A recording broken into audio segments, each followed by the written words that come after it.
what's up? Carrot cake is better than chocolate cake. What do you think about that? That's how I feel. It's good. Today, I'm gonna show you guys how to make my very well-tested version of carrot cake. It's soft, it's springy, it's a little bit spiced, and it's topped with a tangy but well-balanced cream cheese frosting.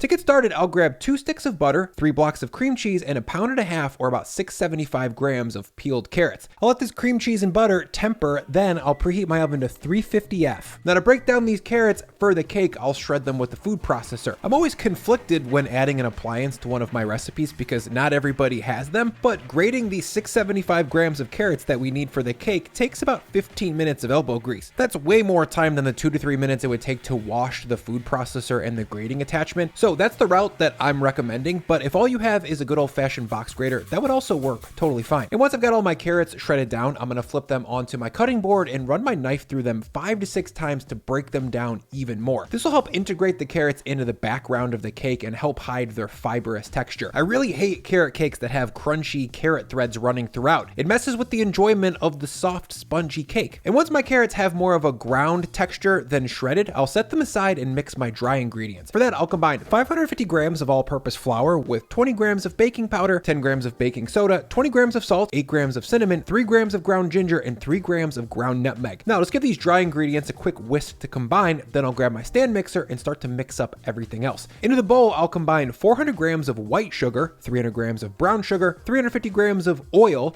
I'm using vegetable, but olive would also be fine, then 20 grams of vanilla extract, 8 large eggs, and then the secret ingredient, 250 grams of applesauce. This makes the cake super moist and spongy. Into the bowl it goes, then the paddle attachment goes on, and I'll spin this until everything is well combined. I prefer to do this mix on lower speed so that I don't whip air into the eggs. That'll make the cake puff in the oven and then collapse later on. Not ideal for a pretty layer cake. And once these wet ingredients are mixed up, I'll grab my dry and shake it into the bowl.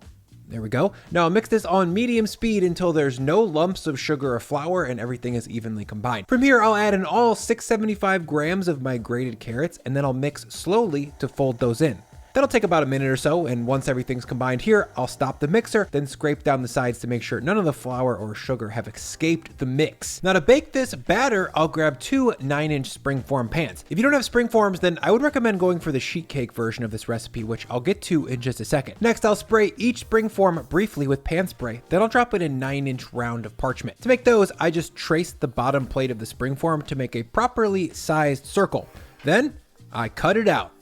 Next, I'll spray the sides and bottom of the springforms liberally with pan spray. Then I'll put both pans onto sheet trays so no batter leaks out of the bottom and into my oven. Once these pans are all set up, I can add in my cake batter. I'll try to do that as evenly as I can here.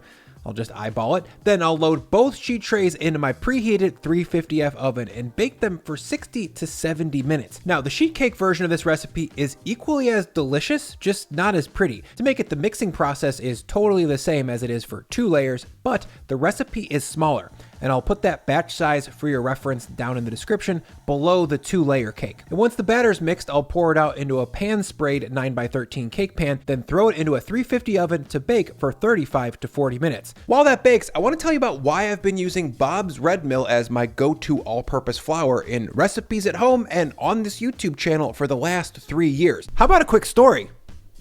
In 2021, I was actually loyal to a different flour brand other than Bob's. Then one day, out of the blue, it seemed like all of my recipes stopped working and I started getting very inconsistent results. And after a lot of frustration, it became clear to me that the flour had changed somehow and it was to blame for everything being kind of weird. Ever since then, I've been recommending Bob's Red Mill to you guys, and now I'm very excited to announce that Bob's Red Mill is sponsoring this video. What a dream. I'm a Bob's fanboy because they use the highest quality ingredients and their products go through rigorous testing, so you know you're always getting safety and consistency. Bob's makes a huge line of flours and baking products, most of which are in my pantry at all times, and I like that I can pick them up at most grocery stores or even on Amazon. I'll drop the link below to the unbleached white all-purpose flour that I'm using in this video so that you guys can make this carrot cake exactly the way I am at home. Back to the layer cakes. It's been 70 minutes and it's time to check for doneness. I prefer to use this purpose-made 1 $1 cake tester because it's super thin and doesn't tear up my cake when I probe it. The cake tester's clean, that means the cake is set, so I'll pull these out of the oven and let them cool completely. That'll take about an hour. In the meantime, I'll make that tangy cream cheese frosting. Remember that butter and cream cheese that we pulled out earlier? Well, now it's 100% room temperature and ready to party. So to get started, I'll combine the butter with 3 blocks of cream cheese. Come on, get in there, dude. Then 10 grams of vanilla extract, 7 grams of salt, and 50 grams of sour cream to bring some additional twanginess. Now the whisk attachment goes on and I'll spin this up for 3 to 4 minutes until there are no lumps at all. Halfway through, I'll come back and scrape things down and bang everything out of the whisk attachment. Then I'll keep on whipping. Before I move on, the butter and the cream cheese should look super silky smooth like this. Next, I'll add in 375 grams of powdered sugar and then 25 grams of cornstarch. The cornstarch makes the frosting a little bit thicker and it makes it much easier to spread onto the cake. Now I'll drop this mixer and spin the sugar and starch together for 1 minute. The final frosting should be 100% lumpless with a velvety matte sheen. Flavor-wise, it's tart, tangy, and has the perfect hit of sweetness. If you're making the sheet cake version of this recipe, again, the process is exactly the same, but the amounts are smaller. For reference, they'll be down in the description. Next, I'll move this frosting over to a plastic freezer bag. This is my DIY piping bag for when it's time to squeeze this frosting into the middle of the cake. For now, I'm gonna throw this frosting into the fridge to set up while I deal with the cakes. At this point, these are cooled down, but still too warm to frost actually. At this temperature, the cake is very soft and crumbly, and that means a lot of crumbs will get into the frosting and we'll have a messy, amateurish looking cake. So to firm them up for the frosting stage, I'm gonna throw these cakes into the freezer covered with plastic wrap for as little as 30 minutes if you're in a rush, but preferably 2 hours. 2 hours later, you can see these cakes are nice and firmed up, so now it's time to build the final cake.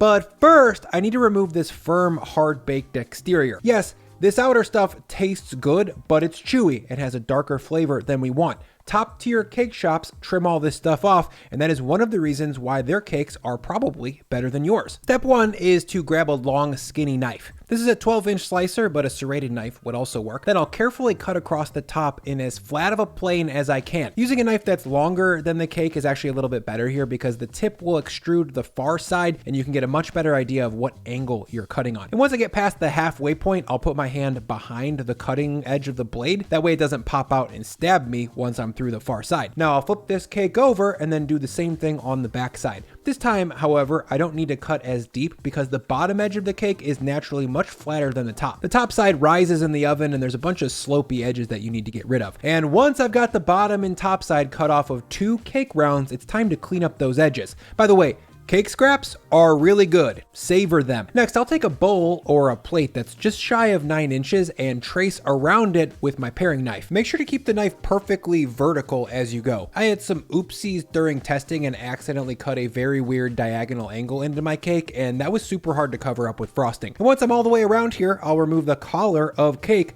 carefully without tearing it, then I'll take off the lid. And now I've got a pretty frickin' clean looking cylinder of cake. It's not perfect, but very good. Before I frost these, I need to firm them up one more time, so I'll throw them back into the freezer for 15 to 20 minutes. Next, I'll grab my favorite tool for frosting cakes. It's called a revolving cake decorating turntable. It's got rubber feet for stabilization and it turns so you can easily spread the frosting. Okay, first I'll squeeze 3 dabs of frosting right onto the turntable. Then I'll grab an 8-inch piece of cardboard and smush that down. Now 3 more small dabs on top of the cardboard, then I'll drop down my first cake. Next, using my piping bag of frosting, I'm going to swirl a 1/2-inch layer from edge to edge. Then I'll come back and use my flattest spatula to spread that out as evenly as I can. If the middle layer of frosting is lopsided here, the whole cake is going to lean. So take your time and make sure that it's looking mucho flat. Next, I'll drop on cake 2. Press it down, then I'll add on what's called a crumb coat. For that, I'll move my frosting over to a bowl and then grab a few dollops at a time and apply a thin veneer of frosting all over the whole cake, maybe a 1/16 of an inch. This layer seals the cake itself and prevents cake crumbs from being folded into the frosting layer. Just adding thick layers of frosting right onto the cake itself tears up the crumb and makes an ugly facade. And once I've got a thin layer of frosting coating just about every surface of the cake, I'll move it over to the fridge or freezer to set for 25 minutes. This makes adding additional frosting way easier. 25 minutes later, when I pull this out, it's finally time to finish.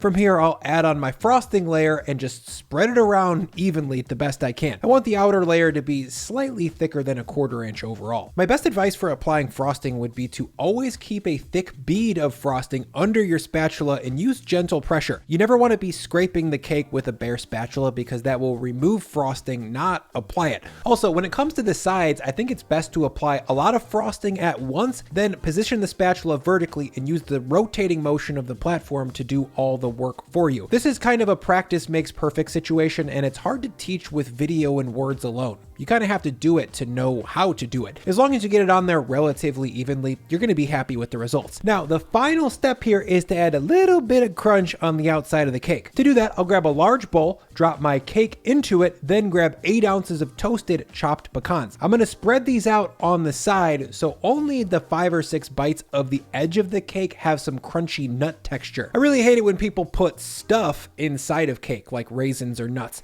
I mean, the flavor of nuts is very complimentary here, but when it's on the inside, it kind of steps on the entire reason that I'm eating cake in the first place, which is to luxuriate in softness. Cake shouldn't be crunchy. That being said, a little bit of nutty texture on the outside brings some contrast and puts a nice period on the end of the sentence. The final step here will be to take a dull knife and scrape off the excessive pecans from the bottom edge, then very, very carefully lift this cake off its platform with a spatula and move it over to a plate or a dish that's easier to transport. And if you're following the sheet cake storyline in this video, now would be the time to use that frosting. The process here doesn't really need any instruction other than keep the frosting flowing and try to make it pretty. The eating experience of this sheet cake is actually very, very similar to the layer cake. It's just that it's not as pretty and there's probably a little bit less frosting overall. It's still miles better than anything you could go buy at the store, and it's really not very much work. When I cut into the layer cake though, oh my God. You can see it's perfectly frosted down the sides and throughout the middle, and the cake itself is so obviously moist. It's spiced brown sugar cake that's soft and spongy. It's got a little kick from the ground ginger, and the acidity of the frosting on top brings the whole thing into a perfect balance. I really think going through the trouble of making this cake is worth it because making pretty things is inherently fun and the results are pleasurable. I really hope you guys go for this one sometime soon, and if you do, please tag me on Instagram. Now, let's eat this thing.